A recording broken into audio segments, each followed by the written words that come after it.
Chile shook hard today, and it happened in one of Earth's most active quake zones. A magnitude 6.9 earthquake struck northern Chile, near Calama, in the Atacama desert region. This is not a small tremor.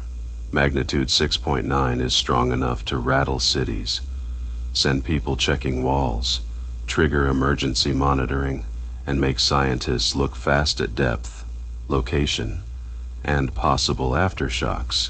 The quake struck on May 25th at 21:52 UTC, and early data placed it roughly 29 kilometers east-northeast of Calama. The depth was listed around 109 kilometers. That depth matters because deeper earthquakes can spread shaking over a wider area, but sometimes cause less concentrated surface damage than shallow quakes of the same size. And that may be why early reports did not immediately show major damage or casualties. But in Chile, any strong earthquake gets attention, because Chile sits on the Pacific Ring of Fire, where the Nazca Plate is being forced beneath South America.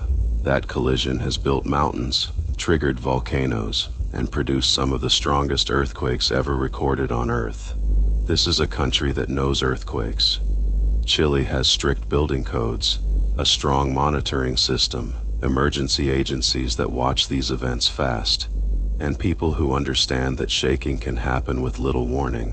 But even in a country built for earthquakes, a 6.9 still gets your attention, especially in northern Chile, where the desert may look empty from above, but towns, mines, roads, power lines, and infrastructure sit across a landscape shaped by tectonic pressure. That is what makes this story important, not just the number, the setting, northern Chile, the Atacama, the Ring of Fire, a deep, strong earthquake near Calama. No immediate major damage reported, but monitoring still matters, because after a quake this strong, the next questions come fast. Were there aftershocks? Did roads crack? Did mining operations feel it? Did any buildings take damage? Did utilities stay online? Did people feel strong shaking far from the epicenter, and was there any tsunami risk?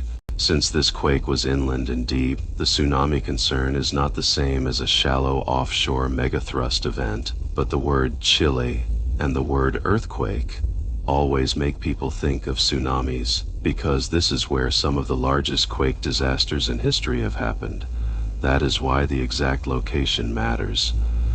This was not the giant offshore rupture people fear most, but it was still a powerful reminder that the ground beneath Chile is never truly still. The Atacama may look silent, dry, empty, still, but underneath, plates are grinding, stress is building, faults are moving, and sometimes the desert shakes.